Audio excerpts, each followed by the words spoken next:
क्या कभी लगा है कि सब कुछ होते हुए भी कुछ अधूरा है? कि आप अपनी जिंदगी तो जी रहे हैं पर खोए खोए से हैं। जब मन हार मान लेता है, जब रास्ते दिखने बंद हो जाते हैं, जब आप खुद से पूछते हैं आखिर मैं क्यों हूं, बस उसी अकेलेपन और संशय में भगवत गीता की आवाज एक दोस्त की तरह आपसे कहती है, डरना बंद करो। तुम अकेले नहीं हो, तुम्हारा संघर्ष सिर्फ तुम्हारा नहीं है, ये हर इंसान का है।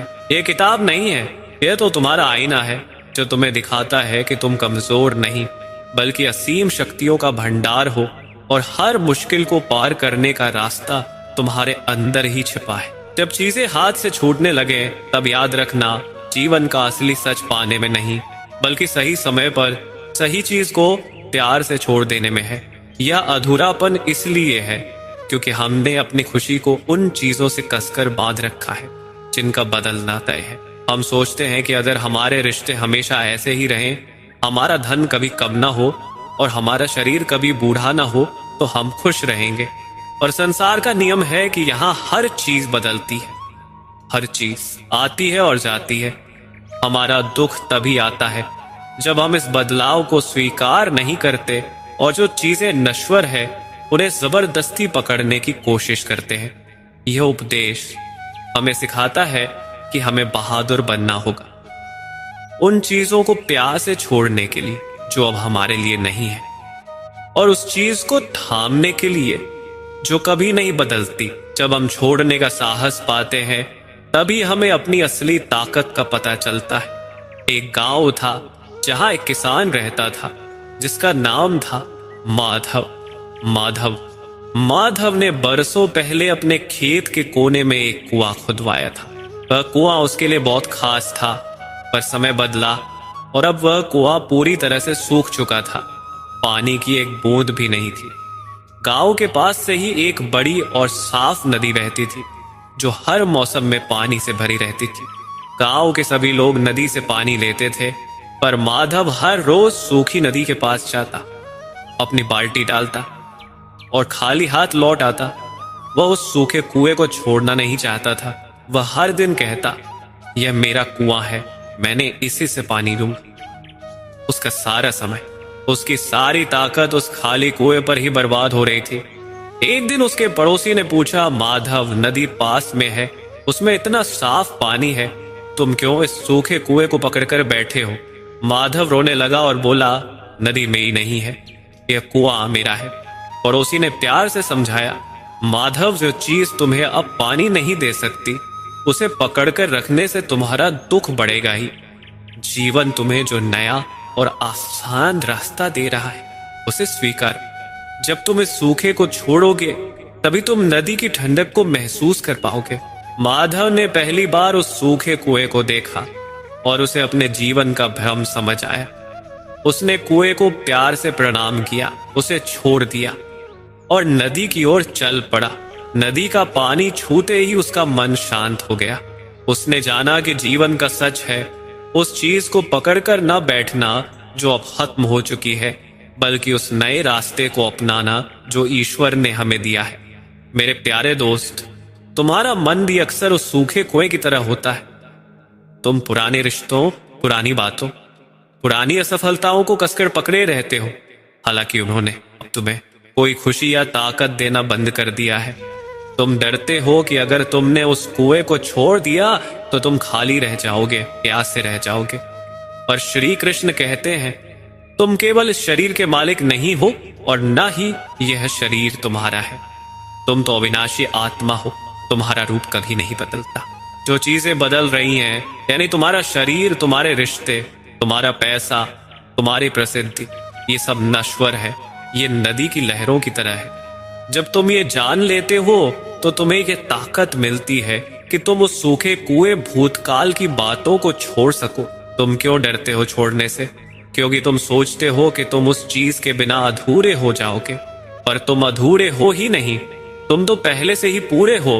तुम्हारा सबसे बड़ा धर्म यही है कि तुम अपने जीवन में यह अंतर पहचान सको कि क्या नश्वर है, छोड़ने लायक, और क्या स्थायी है, थामने लायक। नश्वर चीजों को प्यार से स्वीकारो। जब कोई रिश्ता टूटता है, जब कोई सपना अधूरा रह जाता है, तो उसे रोको मत, उसे प्यार से जाने दो। उन्हें पकड़कर रखने से तुम्हारा आज का जीवन भी सूख जाएगा। चीज को थामे रहो। तुम्हारे अंदर जो शांति है, तुम्हारे अंदर जो अच्छाई है और तुम्हारा जो सच्चा मन है, यह कभी नहीं बदलता। इसे थामे रहो। यह तुम्हारा सच्चा साथी है। तुम्हारे जीवन का काम सिर्फ कर्म करना है, उस सूखे कुएं को पानी से भरने की जिद करना नहीं। तुम अपना काम, अपना फर्ज पूरी ईमानदारी से करो, और उसके बाद जब तुम छोड़ने का साहस पाते हो, तब तुम्हें यह महसूस होता है कि तुम हल्के हो गए हो और तुम्हारे पास अब उस नदी के साफ पानी में जीने की पूरी आजादी है। डरना छोड़ो। कोई भी रिश्ता या कोई भी नुकसान तुम्हारी आत्मा को छू नहीं सकता। तुम उस परम शक्ति का अंश हो जिसका खजाना कभी खत्म नहीं होता। जाओ, उस सूखे कुएं को प्रणाम करो, उसे छोड़ दो और जीवन की नदी में निडर होकर जियो। जब मन में हर पल एक अनजाना डर बैठा रहे, तब याद रखना, तुम्हारा सच्चा ठिकाना बाहर की सुरक्षा में नहीं, बल्कि अपने भीतर के अटूट भरोसे में है। हमारा जीवन का यह डर, यह बेचैनी इसलिए है क्योंकि हम अपनी सुरक्षा उन चीजों से ढूंढते हैं जो किसी भी पल हमसे छीनी जा सकती है, जैसे पैसा, पद या लोगों का साथ। हम भूल जाते हैं कि दुनिया में हर चीज बदलने वाली है, और जो चीज बदलती है वह तुम्हें सच्ची शांति नहीं दे सकती। यह उपदेश हमें सिखाता है कि डर को खत्म करने का एक ही रास्ता है, उस परम शक्ति पर पूरा भरोसा करना जिसने तुम्हें बनाया है। जब हम ये मान लेते हैं कि जीवन की डोर हमारे हाथ में नहीं, बल्कि उस महान शक्ति के हाथ में है, तब हम निडर होकर जीना सीख जाते हैं। एक किनारे के गांव में जीवन नाम का एक मछुआरा रहता था। जीवन बहुत मेहनती था, पर उसके दिल में एक बहुत बड़ा डर था। वह कभी भी गहरे समुद्र में नहीं जाता था। वह सिर्फ किनारे पर छोटी छोटी मछलियां पकड़ता, क्योंकि उसे लगता था कि गहरे समुद्र की बड़ी लहरें उसकी नाव को डुबो देंगी। जीवन जानता था कि असली और बड़ी मछलियां गहरे पानी में हैं, पर उसका डर उसे आगे बढ़ने नहीं देता था। वह हमेशा भूखा और बेचैन रहता था। एक दिन उसके पड़ोसी ने उससे पूछा, जीवन, तुम किनारे पर क्यों बैठे हो? तुम्हारी नाव इतनी मजबूत है और तुम इतने माहिर मछुआरे हो, फिर भी डरते क्यों हो? जीवन ने कहा, समुद्र बहुत बड़ा है और लहरें इतनी ऊंची हैं कि मुझे लगता है मैं डूब जाऊंगा। पड़ोसी ने मुस्कुराकर कहा, जीवन, तुम लहरों को देख रहे हो, पर तुम यह भूल रहे हो कि तुम्हारी नाव की नींव कितनी मजबूत है।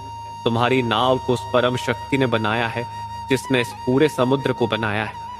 तुम्हारा डर उन लहरों से नहीं, बल्कि तुम्हारे भरोसे की कमी से है। तुम यह भरोसा रखो कि तुम्हारी नाव तुम्हें नहीं डुबोएगी, और तुम सिर्फ अपना काम करो, यानी चाल डालना। तुम लहरों की ऊंचाई को मत देखो, तुम अपने हाथ की ताकत को देखो। जीवन ने उस दिन अपनी नाव को देखा, अपनी मजबूत हाथों को देखा, और उसने पहली बार गहरे समुद्र की ओर देखा। उसने अपने डर को किनारे पर छोड़ा और पूरी ताकत से अपनी नाव को आगे बढ़ाया। पहली बार उसे बड़ी और सुंदर मछलियां मिली। उसने जाना कि उसका डर सिर्फ एक भ्रम था, और उसका सच्चा ठिकाना लहरों को देखने में नहीं, बल्कि अपनी नाव पर भरोसा करने में था। मेरे दोस्त, तुम्हारा जीवन भी उसी गहरे समुद्र जैसा है। तुम जानते हो कि तुम्हारी असली खुशी, तुम्हारी असली सफलता बड़ी चुनौतियों गहरे समुद्र में है, पर तुम किनारे पर छोटी छोटी बातों को पकड़कर बैठे हो।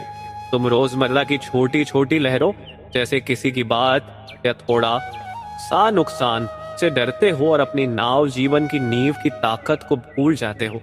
श्री कृष्ण कहते हैं कि डर का सबसे बड़ा कारण है अज्ञान। अज्ञान किस बात का? इस बात का ही तुम ये भूल गए हो कि तुम कौन हो। तुम ये नश्वर शरीर नहीं हो जो मर जाएगा। तुम वह स्थिर आत्मा हो जो कभी नहीं बदलती। जब तुम ये जान लेते हो कि तुम्हारा असली रूप कभी नहीं मर सकता, तो तुम्हें किसका डर रहता है? डर अपने आप खत्म हो जाता है। तुम्हारा काम इस दुनिया में डरना नहीं है, बल्कि निडरता से अपना काम करना है। लेकिन ये निडरता कहां से आएगी? ये निडरता तुम्हारे भरोसे से आती है। उस परम शक्ति पर भरोसा जिसने तुम्हें यहाँ भेजा है। क्या तुम सच में सोचते हो कि उस शक्ति ने तुम्हें इस दुनिया के सामने अकेला और कमजोर छोड़ दिया है? नहीं, वह हर पल तुम्हारे साथ है। तुम्हारा सच्चा काम सिर्फ एक है, बिना किसी लालच के पूरी ईमानदारी से अपना काम करना। मछुआरे की तरह तुम्हारा काम सिर्फ जाल डालना है, यह सोचना नहीं कि जाल में क्या आएगा। जब तुम अपने काम पर पूरा ध्यान लगाते हो तो तुम्हारा मन शांत होता है। जब मन शांत होता है तो डर अपने आप दूर भाग जाता है। तुम अपनी ताकत बाहर की चीजों में मत ढूंढो। अगर तुम सोचते हो कि तुम्हारे पास ज्यादा पैसा होगा तभी तुम निडर होगे तो तुम गलत हो। डर और लालच हमेशा साथ चलते हैं। जो इंसान चीजों से चिपका रहता है वह हमेशा डरा रहता है कि कहीं वे चीजें खो न जाए। इसलिए तुम्हें क्या करना है, भीतर देखो, उस शांत जगह को ढूंढो जहां कोई डर नहीं है। वह जगह तुम्हारे दिल में है। भरोसा करो, ये मानो कि जो कुछ भी हो रहा है वह किसी बड़े और अच्छे कारण से हो रहा है। काम करो, अपनी नाव की नींव को याद रखो, अपने हाथों की ताकत को याद रखो, अपना कर्म पूरे दिल से करो और लहरों को उनके हाल पर छोड़ दो। तुम सिर्फ तभी डरते हो जब तुम भूल जाते हो कि तुम्हारी नाव कितनी मजबूत है। तुम हो जो इन सारी लहरों से बड़ा है।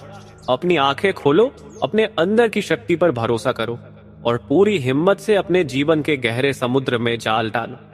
तुम्हारी सबसे बड़ी सफलता और सबसे बड़ी शांति उसी निडरता में छिपी है। उठो और आज से ही निडरता को अपना सच्चा गहना बना। जब जीवन में बहुत भाग दौड़ हो और मन थक कर रुक जाना चाहे तब याद रखना, तुम्हारी ताकत केवल काम करने में नहीं है बल्कि सही समय पर शांत खड़े हो जाने में भी है। यह बेचैनी इसलिए आती है क्योंकि हम लगातार भागते रहते हैं। हमें लगता है कि अगर हम रुके तो हम पीछे रह जाएंगे, पर यह उपदेश सिखाता है कि जिस तरह एक तीर चलाने से पहले धनुष को पीछे खींचना पड़ता है, उसी तरह जीवन में बड़ी सफलता पाने के लिए काम के साथ अंदर का ठहराव भी जरूरी है। श्री कृष्ण कहते हैं कि सच्चा काम वह है जो शांति से किया जाए। तुम्हारी आत्मा की सबसे बड़ी शक्ति यही है कि तुम काम में लगे रहकर भी अंदर से शांत और स्थिर रहो। एक शहर में एक बहुत ही मशहूर लकड़ी का शिल्पकार रहता था जिसका नाम था माधव। बहुत सुंदर मूर्तियां बनाता था, पर माधव को एक बड़ी कमी थी। जब वह लकड़ी पर छेनी चलाता था तो वह लगातार ये सोचता था कि अगली मूर्ति कैसी बनेगी या पिछली बार उसे ज्यादा पैसा क्यों नहीं मिला था। इस जल्दबाजी के कारण उसकी बनाई हुई कई सुंदर मूर्तियां आखिरी पल में टूट जाती या खराब हो जाती थी। माधव बहुत दुखी रहता था कि वह इतना मेहनत करता है फिर भी उसे कभी शांति नहीं मिलती। एक दिन उसके गुरु ने उसे देखा और कहा, माधव, तुम लकड़ी को काट रहे हो पर तुम उसे सुन नहीं रहे हो। लकड़ी में पहले से ही एक रूप छिपा है। तुम जब छेनी चलाते हो तो तुम अपना काम कर रहे हो, पर तुम्हें हर 2 बार के बाद रुकना चाहिए ताकि तुम लकड़ी की आवाज सुन सको कि उसे कहां से काटना है। जब तुम जल्दबाजी करते हो तो तुम लकड़ी पर अपनी मर्जी थोपते हो और वह टूट जाती है। सच्चा काम वह है जहां तुम्हारे हाथ चलते रहे पर तुम्हारा मन शांत खड़ा है। अगली बार जब उसने काम शुरू किया तो उसने छेनी चलाई, फिर रुक गया, अपनी सांस ली, लकड़ी को महसूस किया और फिर छेनी चलाई। पहली बार उसे महसूस हुआ कि उसकी उंगलियों में एक नई ताकत आ गई। उसका मन शांत हो गया और उस दिन उसकी बनाई मूर्ति इतनी सुंदर बनी कि उसे लगा जैसे वह मूर्ति उसने नहीं बल्कि उस शांत पल ने बनाई हो। मेरे दोस्त, तुम्हारा जीवन भी उसी लकड़ी की मूर्ति जैसा है और तुम खुद शिल्पकार हो। लगातार जीवन को आकार दे रहे हो पर जल्दबाजी में तुम अपने जीवन को तोड़ रहे हो। तुम सोचते हो कि लगातार काम करते रहना ही सफलता है, पर तुम भूल जाते हो कि तुम्हारी सबसे बड़ी ताकत उस ठहराव में है जहां तुम अपने अंदर की आवाज को सुन सकते हो। श्री कृष्ण कहते हैं, स्थिर बुद्धि वाला वही है जो काम में लगे रहकर भी अंदर से शांत रहता है। तुम अपने काम को 2 हिस्सों में बांट रहे हो। एक हिस्सा है बाहरी भाग, दौड़, और दूसरा हिस्सा है अंदर का शोर। जब तुम भागते हो तो तुम्हारा अंदर का शोर भी भागता है और तुम दोनों तरफ से थक जाते हो। गीता हमें ये सिखाती है कि काम को रोकना नहीं है, बल्कि काम करने के तरीके को बदलना है। शांत होकर काम करो। शिल्पकार की तरह जब तुम कोई मुश्किल काम कर रहे हो तो हर थोड़ी देर में गहरी सांस लो। उस पल में अपने मन को शांत खड़े होने के लिए कहो। ये ठहराव तुम्हें दिखाता है कि अब आगे क्या करना है। जल्दबाजी में किया गया काम हमेशा अधूरा रहता है। काम को आदत मत बनाओ। तुम अपने काम को सिर्फ इसलिए मत करो कि तुम्हें करना है या तुम्हें डर है कि लोग क्या कहेंगे। काम को प्यार से करो। जब काम प्यार से किया जाता है तो वह तुम्हारे मन को थकाता नहीं, बल्कि उसे भरता है। नतीजे को लकड़ी पर छोड़ दो। जब तुम कोई काम करते हो तो उसका नतीजा क्या होगा यह मत सोचो। तुम्हारा काम सिर्फ छेनी चलाना है, यानी ईमानदारी से प्रयास करना। मूर्ति कैसी बनेगी यह लकड़ी और ईश्वर का काम है। जब तुम नतीजे की चिंता छोड़ देते हो तो तुम्हारा काम हल्का हो जाता है। तुम्हारा जीवन अधूरा इसलिए है क्योंकि तुम बाहर की दुनिया को काबू करने की कोशिश कर रहे हो, पर तुम्हारी सबसे बड़ी ताकत भीतर की दुनिया में है। उस स्थिरता में है जो किसी भी तूफान में नहीं हिलती। अब तुम उस शिल्पकार की तरह बनो।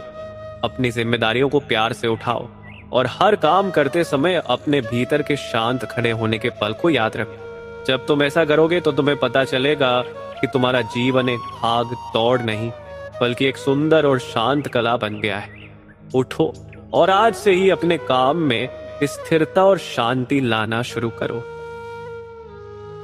जब मन में खुद पर शक होने लगे, जब लगे कि तुम दूसरों से कम हो, तब याद रखना तुम्हारी ताकत किसी और की पहचान में नहीं, बल्कि तुम्हारे अंदर बैठे उस परम प्रकाश पर भरोसा करने में है।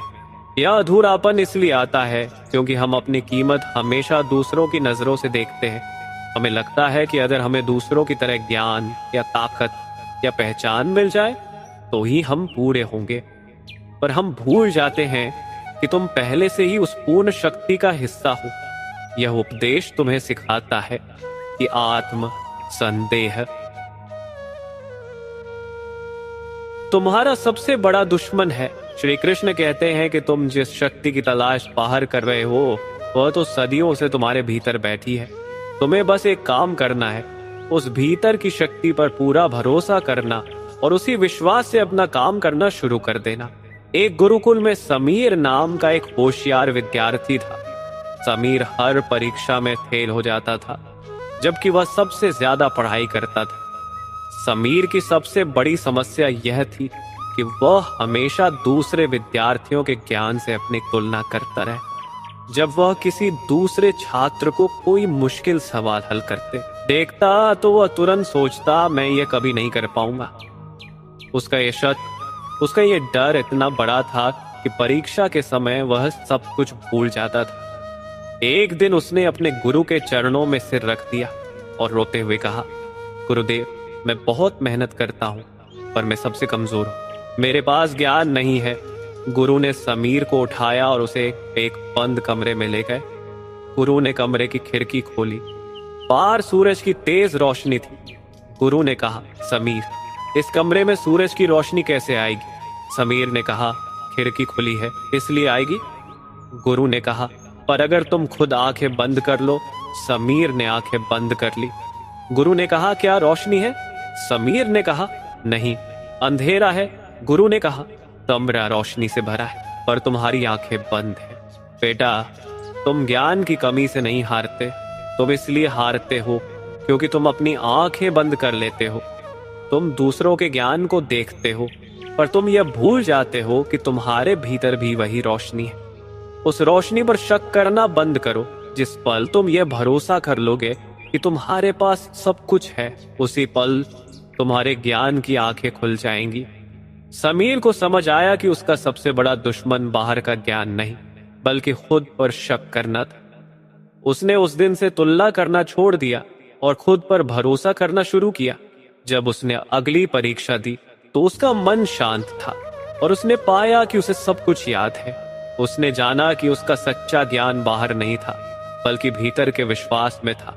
मेरे दोस्त, तुम भी अक्सर समीर जैसे बन जाते हो। तुम अपनी जिंदगी की हर चुनौती में, हर काम में खुद पर शक करते हो, क्योंकि तुम हमेशा दूसरों के रोशनी वाले कमरे को देखते हो। तुम यह भूल जाते हो कि तुम खुद उस परम शक्ति का एक छोटा सा प्रकाश हो। श्री कृष्ण कहते हैं तुम मेरा ही अंश हो। इसका मतलब है कि तुम कमजोर नहीं हो। तुम्हारे भीतर वही शक्ति है जो पूरे ब्रह्मांड को चलाती है। तुम्हारा आत्मसंदेह तुम्हारा सबसे बड़ा पाप है। तुम उस शक्ति पर शक कर रहे हो जिसने तुम्हें बनाया है। जब तुम खुद पर शक करते हो तो क्या होता है? तुम अपनी ताकत को छिपा लेते हो, तुम अपनी आंखें बंद कर लेते हो और तुम अपने भीतर की रोशनी को बुझा देते हो और फिर तुम डरते हो। तुम्हें क्या करना चाहिए? सबसे पहले तुलना छोड़ो। दूसरों की सफलता या असफलता को मत देखो। तुम्हारा जीवन का रास्ता अनोखा है और तुम्हारी ताकत भी अनोखी है। दूसरा, अपने भीतर देखो। अपनी आंखें बंद करो और अपने दिल से कहो कि मैं काफी हूं। मैं बस सब कुछ कर सकता हूं जो मुझे करना है। यह भरोसा ही तुम्हारी पूजा है। तीसरा, काम को समर्पण से करो। जब तुम किसी काम को यह सोचकर करते हो कि यह मेरे भीतर की शक्ति का काम है, तो तुम्हारा काम कभी अधूरा नहीं रहता। तुम नतीजा मत देखो, तुम बस अपनी पूरी ताकत लगा दो। तुम्हारे भीतर कोई कमी नहीं है। तुम्हारा अधूरापन केवल तुम्हारे अपने मन का बनाया हुआ एक भ्रम है। तुम जिस पल यह स्वीकार कर लेते हो कि तुम पूरी तरह से काबिल हो, उसी पल तुम्हारे ज्ञान की आंखें खुल जाती है। उठो, खुद पर शक करना छोड़ो। तुम उस परम शक्ति का प्रकाश हो। उसी विश्वास से अपना जीवन जियो। जब जीवन में अपनी पहचान खोने का डर सताए, जब लगे कि तुम अपने रोल से थक गए हो, तब याद रखना, तुम्हारा सच्चा सुख किसी किरदार को निभाने में नहीं, बल्कि उन किरदारों से आजाद होने में है। ये बेचैनी इसलिए आती है क्योंकि हमने अपनी पहचान को नामों और रिश्तों से जोड़ लिया है जो बदलते रहते हैं। हम सोचते हैं मैं यह हूं, मैं एक गरीब इंसान हूं, मैं एक दुखी पिता हूं, और जब वह रोल, वह पहचान हिलती है तो हमें लगता है कि हमारा वजूद ही खत्म हो गया। पर यह उपदेश तुम्हें सिखाता है कि तुम सिर्फ एक किरदार निभा रहे हो। श्री कृष्ण कहते हैं कि तुम उस आत्मा हो जो इस सारे नाटक को देख रही है। तुम्हें बस अपने किरदार को पूरी ईमानदारी से निभाना है, पर उससे चिपकना नहीं है। एक शहर में विजय नाम का एक बहुत मशहूर अभिनेता रहता था। विजय स्टेज पर हमेशा बड़े और ताकतवर लोगों का रोल निभाता था। कभी राजा, कभी महान योद्धा, कभी बहुत अमीर व्यापारी। स्टेज पर वह बहुत खुश रहता था, पर जैसे ही वह घर आता, वह बहुत दुखी और अकेला हो जाता था। क्यों? क्योंकि असल जिंदगी में वह राजा नहीं था, उसके पास उतना पैसा नहीं था और वह खुद को कमजोर महसूस करता था। वह अपनी असली जिंदगी में भी उन्हीं किरदारों को जीने की कोशिश करता था और इसीलिए वह कभी खुश नहीं रह पाया। एक बार उसके साथी कलाकार ने पूछा, विजय, तुम स्टेज पर इतने खुश रहते हो पर जिंदगी में क्यों दुखी हो? विजय ने कहा, क्योंकि स्टेज पर मैं राजा होता हूं और यहां मैं सिर्फ विजय हूं। साथी कलाकार ने प्यार से समझाया, विजय, तुम्हारी असली ताकत स्टेज पर राजा बनने में नहीं है, बल्कि ये जानने में है कि तुम राजा नहीं हो। तुम्हारी सबसे बड़ी कला यह है कि तुम जानते हो कि रोल खत्म हो गया है। रोल को प्यार से निभाओ, पर रोल को अपने ऊपर हावी मत होने दो। तुम राजा नहीं हो, तुम सिर्फ विजय हो और विजय की अपनी एक शांति और पहचान है। विजय ने उस दिन अपने रोल को, अपने महंगे कपड़ों को और अपने राजा होने के भ्रम को अलग कर दिया। उसने पहली बार अपनी असली जिंदगी को देखा और पाया कि असली विजय राजा से ज्यादा शांत और खुश था। उसने जाना कि उसकी सच्ची खुशी किसी रोल में नहीं थी, बल्कि अपने आप में। मैं थी। मेरे दोस्त, तुम्हारा जीवन भी उसी स्टेज जैसा है। तुम भी रोज कई रोल निभाते हो। तुम किसी के लिए बॉस हो, किसी के लिए बेटे हो, किसी के लिए दोस्त हो। ये सारे रोल जरूरी है, पर ये तुम नहीं हो। तुम तो वह अभिनेता हो जो ये सारे किरदार निभा रहा है। श्री कृष्ण कहते हैं, शरीर, मन और बुद्धि सिर्फ कर्म करने का क्षेत्र है।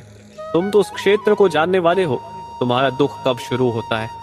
जब तुम अपने रोल से चिपक जाते हो, जब तुम्हें लगता है अगर मेरे पास ये पद नहीं रहा तो मैं कुछ भी नहीं हूं। जब तुम ये सोचते हो अगर ये रिश्ता टूट गया तो मेरी जिंदगी खत्म हो जाएगी। तुम अपने आप को उस रोल के साथ इतना जोड़ लेते हो कि जब रोल खत्म होता है तो तुम्हें लगता है कि तुम ही खत्म हो गए। पर तुम्हें क्या करना चाहिए? किरदार को निभाओ पर चिपको मत। अपने सारे फर्ज, अपना सारा काम पूरी ईमानदारी और प्यार से करो, जैसे अभिनेता करता है, पूरे दिल से। पर यह जानकर कि यह सिर्फ एक रोल है। अपनी पहचान को अलग करो। जब तुम काम खत्म करते हो तो अपने सारे रोल को प्यार से किनारे रख दो। तुम अपने असली घर में, अपने भीतर सिर्फ तुम हो। तुम अमीर या गरीब नहीं हो, तुम सफल या असफल नहीं हो, तुम सिर्फ शांत आत्मा हो।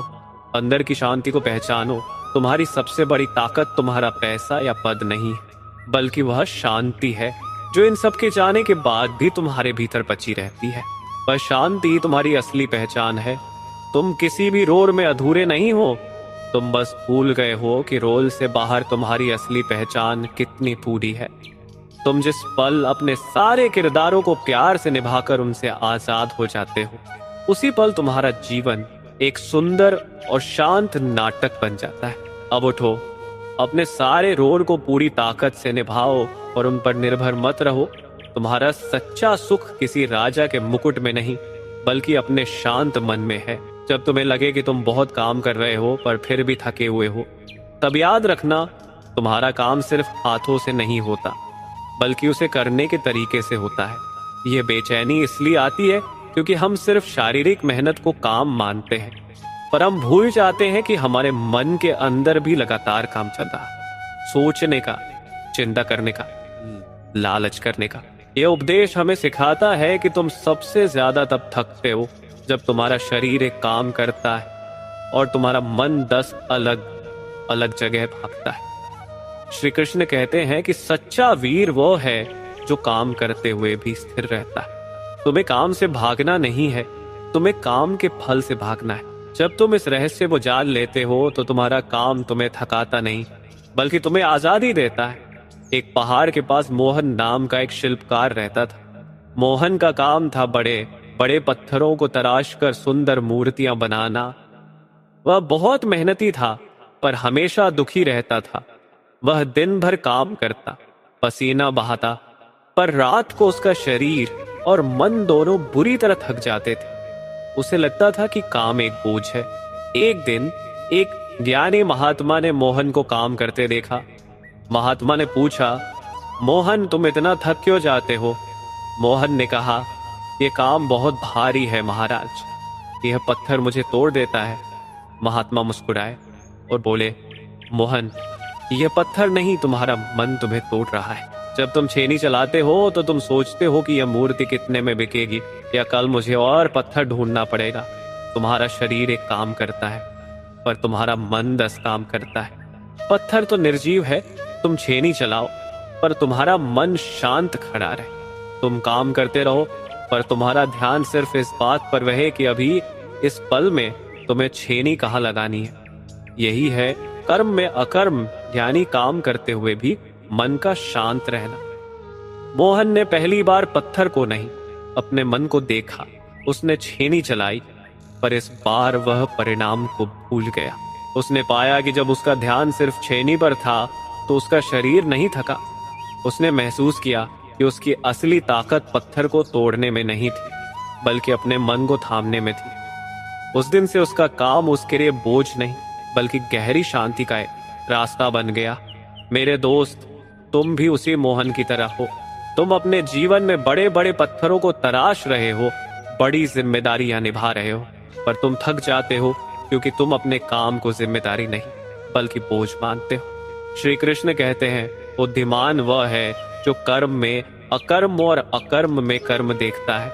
इसका मतलब है कि सच्ची ताकत काम को ना करने में नहीं है, बल्कि काम करते समय मन को पूरी तरह से स्थिर रखने में है।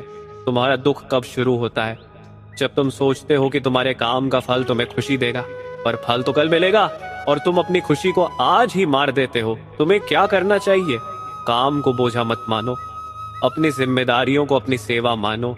यह तुम्हारा फर्ज है और फर्ज को निभाने में कभी थकान नहीं होती। मन को शांत रखो। शिल्पकार की तरह जब तुम कोई काम कर रहे हो तो अपने मन से कहो कि उसे भटकना नहीं है, उसे सिर्फ इस पल के काम पर ध्यान देना है। काम करते समय वर्तमान में रहो, नतीजे को छोड़ो। जब तुम बीज बोते हो तो तुम सिर्फ पानी देते हो, तुम हर पल ये नहीं सोचते कि फसल कब आएगी। उसी तरह अपना कर्म पूरी ईमानदारी से करो और फल की चिंता उस परम शक्ति पर छोड़ दो। फल के लिए काम करने वाला हमेशा थकता है, पर फर्ज के लिए काम करने वाला हमेशा शांत रहता है। तुम सिर्फ तभी थकते हो जब तुम अपने काम को अपने अहंकार से जोड़ लेते हो, जब तुम सोचते हो कि मैं कर रहा हूं। ये याद रखो, तुम सिर्फ एक जरिया हो, काम तो प्रकृति का नियम है। अपने काम को प्यार से करो, अपने मन को शांत रखो, यही सच्चा कर्मयोग है और यही तुम्हें जीवन में सच्ची आजादी और कभी न खत्म होने वाली ताकत देगा। हे श्री कृष्ण, आपके इन सभी पवित्र और गहरे ज्ञान से भरे उपदेशों को सुनकर मेरे मन को जो परम शांति मिली है, उसके लिए मैं आपका हृदय से धन्यवाद करता हूं। यह ज्ञान सचमुच जीवन बदलने वाला है। आपके वचनों ने मुझे स्पष्ट रूप से समझाया कि कर्म का सही मार्ग क्या है। मुझे अब समझ आ गया है कि मनुष्य को अपना कर्तव्य कभी नहीं छोड़ना चाहिए। हमें बस आसक्ति को त्यागना है और हर काम को ईश्वर की सेवा मानकर करना है। यही सच्चा त्याग है। आपने 3 गुणों सत्व, रज, तम का भेद बताकर मुझे सही और गलत की पहचान सिखाई और अंत में आपने मुझे मोक्ष का सबसे आसान और सीधा रास्ता बताया। आपका ये अंतिम आदेश कि सभी विचारों और आश्रयों को त्याग कर केवल आपकी शरण ग्रहण करो, यह मेरे लिए सबसे बड़ी शिक्षा है। आपने मुझे सारे पापों से मुक्त करने का जो आश्वासन दिया है, उसने मेरे अंदर नया बल भर दिया है। मेरा सारा मोह अब पूरी तरह से खत्म हो गया है। आपके इस महान उपकार और सत्य के प्रकाश के लिए मैं आपका कोटि कोटि आभार व्यक्त करता हूँ। मैं आपके वचनों का पालन करने के लिए कृत संकल्प हूँ। क्या अब ये संदेश आपकी आवश्यकता के अनुरूप है? जय श्री कृष्ण। अगर वीडियो अच्छी लगे तो लाइक करें, शेयर करें और सब्सक्राइब करें।